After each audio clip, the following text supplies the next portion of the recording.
विद्यार्थी आपके लिए मैथ का क्वेश्चन लेकर आया हुआ है। समलम चतुर्भुज से संबंधित है, ट्रिपेजियम से संबंधित है।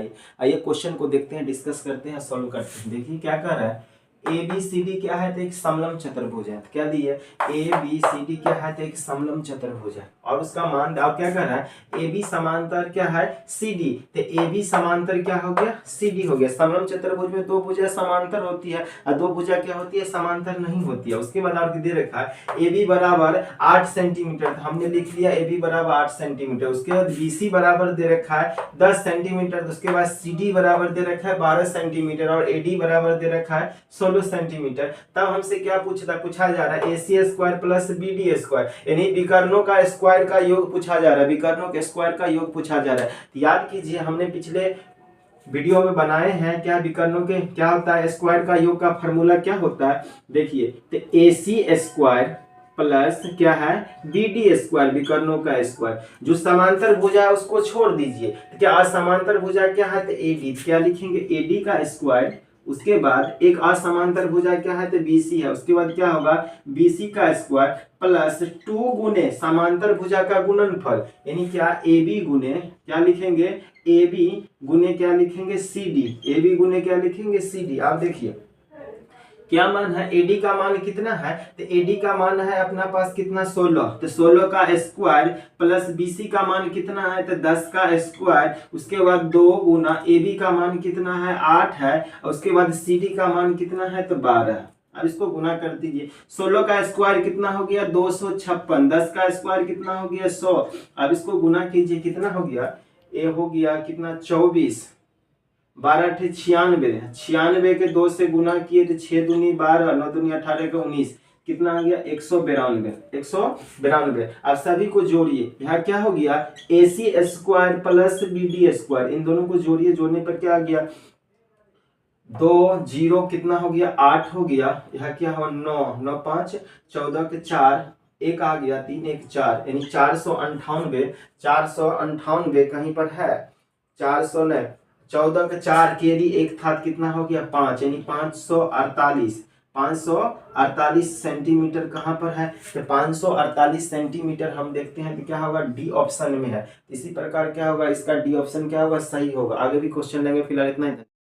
प्यारे विद्यार्थी आपके लिए मैथ का क्वेश्चन लेकर आया हुआ है। समलम चतुर्भुज यानी ट्रिपेजियम से संबंधित। आइए इस क्वेश्चन को देखते हैं, डिस्कस करते हैं। क्या दे रखा है, कहता है ए बी सी डी एक समलम चतुर्भुज है। ए बी सी डी क्या है, एक समलम चतुर्भुज है। और क्या कर रहा है, जहां ए बी समांतर क्या है, तो सी डी दे रखा है। ए बी समांतर क्या है, तो सी डी क्या है, तो समांतर है। और क्या कर रहा है, एम और एन क्रमशः भुजा ए बी तथा बी सी का मध्य बिंदु है। तो हम क्या है, यहाँ एम और यहाँ एन क्या है, एम क्या है, तो ए डी का मध्य बिंदु है, एन क्या है, तो बी सी का मध्य बिंदु है। मध्य बिंदु है। और देखिए अगर हम मध्य बिंदु को मिलाते हैं, मध्य बिंदु को मिलाते हैं तो यहाँ भी क्या हो जाता है, समांतर हो जाता है। किसका समांतर हो जाता है, ए बी और सी डी का क्या हो जाता है, समांतर हो जाता है। और देखिए हमें इसका मान दे रखा है, क्या मान दे रखा है, ए बी का मान कितना है, तो 14 सेंटीमीटर। उसके बाद एम एन का मान कितना है, तो क्या है, 18 सेंटीमीटर। तो हमसे पूछ जा रहा है सी डी का मान ज्ञात कीजिए। आप देखिए अगर हम पढ़े थे, क्या पढ़े थे, एम और एन अगर क्या है, असमांतर भुजाओं का मध्य बिंदु को मिलाने से एक रेखा खींचते हैं जो दोनों भुजा के क्या हो जाता है, समांतर हो जाता है। तो एम और एन का मान हम निकालने के लिए क्या निकालते थे, अगर यहाँ ए होता था, यहाँ बी होता था, क्या होता था, तो एम एन क्या पढ़े थे, एम एन यानी मध्य बिंदु को मिलाने से क्या होता है, जो समांतर रेखा खींचे उस समांतर रेखा का मान हम किस प्रकार निकालते थे, तो निकालते थे उसका मान होता था, क्या होता था, ए क्या होता था, ए प्लस बी बाई क्या होता था, 2 होता था। ए प्लस बी बाई क्या होता, 2 होता था। तो देखिए क्या होता है, ए का मान कितना है, तो ए का मान, एम एन का मान हमें पता है कितना दे रखा है, एम एन का मान 18 दे रखा था, 18 हमने लिख लिए। ए का मान मान लेते हैं कितना है, तो ए का मान कितने 14 दे रखा है। बी का मान हमें पता नहीं है, बाई 2। अब 2 से गुना किया 18 तो कितना हो गया, 36। उधर क्या बचा, 14 प्लस क्या बचा, बी, यानी बी बराबर क्या निकला, 36 में से 14 को घटा दो तो क्या घटाने पर बी का मान क्या आ गया, बी का मान आ गया 6 में से 4 गया 2, क्या हो गया 2। बी क्या था, यानी सी डी का मान था, तो सी डी बराबर क्या आ गया, 22 सेंटीमीटर। कौन सा ऑप्शन हो रहा है, तो ये ऑप्शन क्या हो गया, सही हो गया। इसी प्रकार आगे भी क्वेश्चन लेंगे, फिलहाल इतना ही, धन्यवाद। हेलो प्यारे विद्यार्थी आपके लिए मैथ का क्वेश्चन लेकर आए हुए हैं। समलम चतुर्भुज से संबंधित। आइए इस क्वेश्चन को देखते हैं, उसको सॉल्व करते हैं। क्या कह रहा है, एक समलम चतुर्भुज ए बी सी डी है। तो क्या है, ए बी सी डी क्या है, एक समलम चतुर्भुज है जिसमें क्या दिया है, यानी बीसी समांतर ए बी। क्या है, यह दोनों भुजा क्या है, समांतर है। और क्या है, ए डी और बीसी क्या है, तो असमांतर भुजाएं हैं। और देखिए मान दे रखा है, ए बी का मान अपना पास दे रखा है 12 सेंटीमीटर, उसके बाद डीसी का मान है 7.2 सेंटीमीटर है। तो कह रहा है, और देखिए कहता है विकर्ण के मध्य बिंदु को मिलाने वाली रेखा की लंबाई ज्ञात है। तो अपना पास दो विकर्ण है। क्या विकर्ण है, AC और क्या है, BD विकर्ण है। देखिए विकर्ण एक दूसरे को बराबर भाग में नहीं काटता है, तो हम मान लिए इस विकर्ण का मध्य बिंदु यहाँ है, इस विकर्ण का मध्य बिंदु यहाँ है, इसका नाम रख लिए P, इसका नाम क्या रख लिए Q। अब इस मध्य बिंदु को मिला दिए, क्या है, P से Q तक। इस मध्य बिंदु का मान हम निकाल रहे थे पिछले क्वेश्चन में, ठीक है, किस प्रकार निकल रहा था। तो देखिए मध्य बिंदु को किस प्रकार निकलेगा, यहाँ दोनों जो समांतर भुजाएं हैं, समांतर भुजाओं को क्या करेंगे, अंतर करेंगे। यानी मध्य बिंदु यानी PQ का मान निकालेंगे तो समांतर भुजा का अंतर करेंगे। अंतर का मतलब बड़ा भुजा में से क्या करेंगे, बड़ा भुजा 12 है, छोटा भुजा क्या है 7 है, उसको घटाइए और उसको क्या करते थे, 2 से क्या करते थे, भाग करते थे। अब देखिए यानी PQ बराबर आ गया 12 में से 7.2 गया तो कितना बचा अपना पास, 4.2, 4.8। 12 में से 7.2 गया तो बचा 4.8। अब इसको 2 से भाग करते तो कितना हो गया, 2.4। यानी क्या हो गया, विकर्णों के मध्य बिंदु का लंबाई कौन सा ऑप्शन यहाँ पर आ गया, ऑप्शन नंबर क्या हो गया, सी क्या हो गया, सही हो गया। तो देखिए विकर्णों के मध्य बिंदु का इसका फार्मूला याद रखिएगा, क्या होता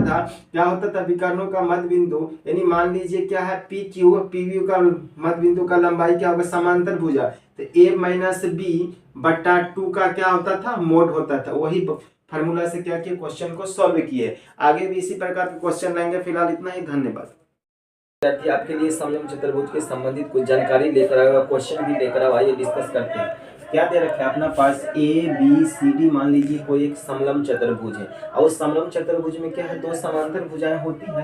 तो क्या है, AB और क्या है, CD क्या है, तो समांतर भुजा। इसका मान क्या है, एक का मान A है, दूसरा का मान क्या है, B है। और क्या हुआ, असमांतर भुजाओं पर यानी AD पर और क्या है, BC पर, AD पर P एक बिंदु है, BC पर एक बिंदु Q है। इन दोनों को मिलाने से क्या हुआ, समलम चतुर्भुज का एरिया दो बराबर भाग में बंट रहा है। किस भाग में बंट रहा है, एक भाग M भाग में बंट रहा है, क्षेत्रफल क्या हो रहा है, N भाग में बंट रहा है। तब हमसे अगर पूछा जाए PQ का मान, क्या होगा, तो देखिए क्या होगा, देखिए क्या करेंगे, समलम चतुर्भुज का क्षेत्रफल रेशियो याद रखिएगा, समलम चतुर्भुज का रेशियो यानी ABQP तो लिख दिए ऊपर में। उसके बाद क्या है, PQCD क्या है, समलम चतुर्भुज का क्षेत्रफल, इन दोनों का रेशियो बराबर क्या होगा, यानी PQ बराबर क्या होगा, याद रखिए। अगर हमसे पूछा जाए PQ का मान पूछा जाएगा तब क्या होगा, तो PQ का मान पूछा जाएगा, देखिए तो क्या होगा, जो भुजा का मान यानी समांतर भुजा का मान दे रखा A, तो A क्या करेंगे, तो A² कर दिया, क्षेत्रफल के रेशियो क्या कर देंगे, गुना कर देंगे, ठीक है। दूसरे पार्ट के क्षेत्रफल के रेशियो क्या कर दिए, गुना, तो A² n क्या हो गया, A² n प्लस, उसके बाद क्या है, इसका देखिए इसका मान क्या है, तो B क्या है, B, इसका मान क्या है, समांतर भुजा का B² है, क्या लिखेंगे, B² गुना m, तो √100 लिखे B² गुना m। और देखिए दोनों क्षेत्रफल के रेशियो को क्या करेंगे, जोड़ देंगे m प्लस n। आप देखिए दूसरा नंबर, अगर यहाँ क्षेत्रफल इस प्रकार खींचा गया कि समलम चतुर्भुज AB क्या है, CD के समांतर है, और एक रेखा असमांतर भुजा यानी AD को P बिंदु पर और BC को Q बिंदु पर प्रतिच्छेद कर रहा है, और क्या कर रहा है, देखिए इस प्रकार प्रतिच्छेद मिलाने पर क्या हुआ, क्षेत्रफल को दो बराबर भाग में भी बांट दिया, और क्या हो गया, समांतर भी हो गया। तो बराबर भाग में बटेगा, क्षेत्रफल का रेशियो क्या आ जाएगा, 1:1। तब इसका फार्मूला क्या आ जाएगा, √100 क्या होगा, देखिए A² क्या लिखा, A² गुने 1 तो क्या हो गया, A² प्लस क्या लिखेंगे, B² गुना 1 तो क्या हो गया, B²। और रेशियो को जोड़ेंगे तो क्या होगा, 1 + 1 क्या हो गया, 2। आइए क्वेश्चन में दे रखा है समलम चतुर्भुज, दे रखा है AB समांतर CD, और कहता है PQ AB तथा CD के समांतर है। PQ क्या है, AB तथा क्या है, AB तथा CD के क्या है, समांतर, और CD का मान दे रखा है 9 और AB का मान दे रखा है 13। तो हमसे पूछा जा रहा है, क्या पूछा जा रहा है, क्या पूछा जा रहा है, पी क्यू का मान। और देखिए पी क्यू क्या कर रहा है, दोनों को समलम चतुर्भुज को बराबर एरिया में बांट रहा है, इसका भी क्षेत्रफल 1:1 में, तो क्या हो जाएगा इसका मान, यानी पी क्यू का तब मान लिख लेगा, क्या लिख लेगा, √100 9 का स्क्वायर प्लस क्या लिख लेगा 13 का स्क्वायर बाय क्या लिख लेगा 2, तो 9 का स्क्वायर क्या हो गया 81 और 13 का स्क्वायर हो गया 169 बाय कितना हो गया 2, जोड़ने पर आ गया कितना आ गया 250, 250 बाय 2 तो काट दिए कितना आ गया 125, 125 क्या निकला 5 रूट क्या हो गया 5, 5 √5, कौन सा ऑप्शन, बी ऑप्शन क्या होगा सही होगा। इसी प्रकार आगे भी क्वेश्चन होगा। फिलहाल इतना ही, धन्यवाद।